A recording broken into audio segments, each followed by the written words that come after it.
Yaptırıp mı ya çaptırıp mı? Bundan beter ilana saktırıp mı? Vadip tutmalı gerek yağdayı. Dinlen hani şovkun kovi. Ey çekinme ögün çekinler. Ey çekilme gaytam çekinler. Kogudan korkun kime akıllar. Tana yara bellenme asıl var.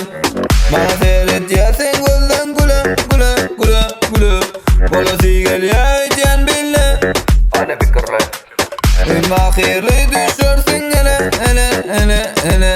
Yanana şu sözümü belli. Bana yeterim yetin hasretli yansam.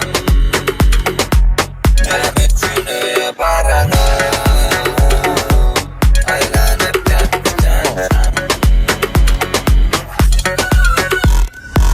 Varım ok, varım ok, varım ok. Varım ok, varım ok. Varım ok, varım ok. Ey bunyo.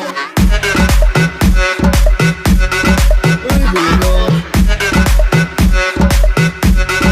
Ey bunyo.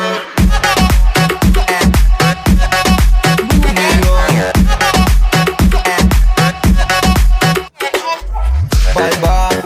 Bam sen hareketin olsun. Kovdam sen gözleri bollu mu? Bilmedim keyfin olmasa yine yenmedin.